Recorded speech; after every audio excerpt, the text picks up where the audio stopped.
Hello, and thanks for joining us once again on Punters Inside Run. Group 1 racing continues in Brisbane with the Doomben 10,000, in Adelaide with the SA Derby. Mick Sharkey joins me as always, coming off another perm last week. Hello, Matty. Yeah, another one. Another multi. That's a good result. Wasn't a huge run, around the sort of $9.90 range, but you know what? We'll take that.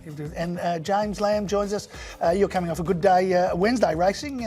4 winners, I think, yesterday. Yeah, but that's in the rear view mirror now, Matty. Concentrate on the weekend. Let's get straight to the Doomben 10,000. One of my favourite sprint races. Giga Kick comes off the win in the All Age, comes back from 1,400 here, James.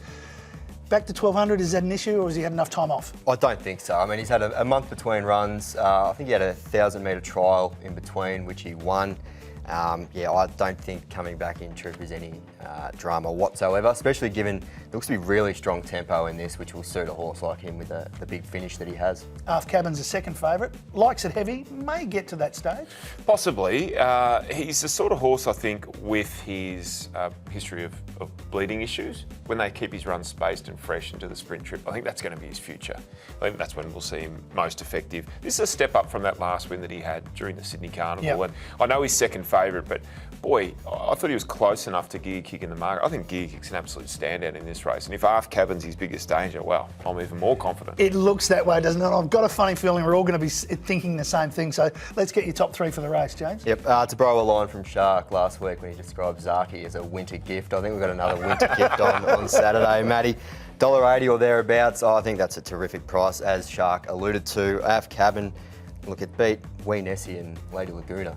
Giga Kick's been beating the best sprinters in the land. So Giga Kick on top, Aft Cabin for second. I think Valana might be the value in the race. Terrific 1,200 metre record. Just needs a little bit of luck from that inside gate. Yeah, and yours, Shark?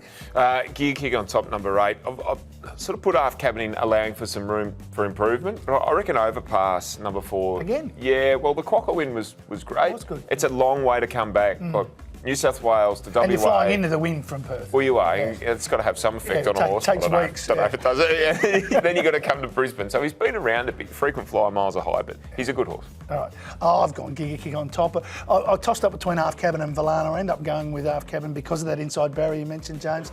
And I thought Mazu hasn't won a race for a year, which was this last race, but always runs well and can easily get in the top 3 for that race. So we're very similar there. We all like Giga Kick, as do the punters, as the price suggests. Let's get to the SA Derby, $500,000 race over the 2,500. It's a true staying test, the 2,500.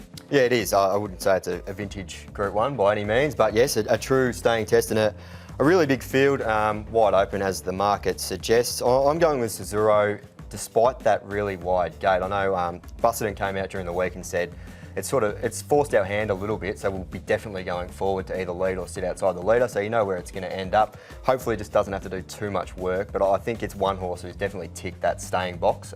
Saw it run really well in the Derby, so I've lent that way, but not a high confidence race. And second and third? Second I've got She's Fit, the WA filly, pretty hard to knock her form, really good run in the SA Oaks last time. I've got Promises Kept in for third. Long gap between runs, but it doesn't seem to matter with Mara and Eustace. They can sort of put them away and then step them up in distance 5 weeks later and they run just as well. So that's my top 3. Sort of penning Loco a little bit, just worried about the step up in trip. Didn't love the way it sort of attacked the line at 2,000 last start, so I've got a little bit of a query on the distance rise. Shark? I'm with She's Fit. I think she'll win a Group 1. It might be short-lived, this status as a Group 1 this race, if they ever get around to reviewing the Group 1 status of the Derby. I think she was good enough against the girls to win. Got a long way back there, sort of got into some trouble, got on heels early, still finished off really well. Aberfeldy Boy, number 2, third up into this race, placed in the Victoria Derby. I think that was a stronger race than this for sure. Loco, number 7, I think he is Loco. He's half a banana, this horse. He wanted to lay, if he went straight, he wins that race last start, but he wants to lay on his mate and play around. So if Loco is not Loco in running, I think he's a winning chance, but hard to back him with confidence. I think it's a race and 2, but I've gone with Promises Kept in front of She's Fit. I think it's the right stable, as you mentioned, James, with the Mar Eustace for a staying test. I think it's an untapped talent. And for third, I've gone with High Approach, finished well in the ATC Derby.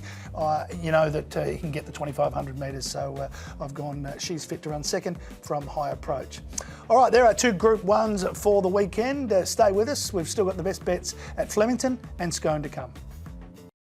You know it's a better betting app when you've got stats and insights for every major game and race. Plus expert opinions from the best minds in the game, all in the palm of your hand. That's better. Chances are you're about to lose.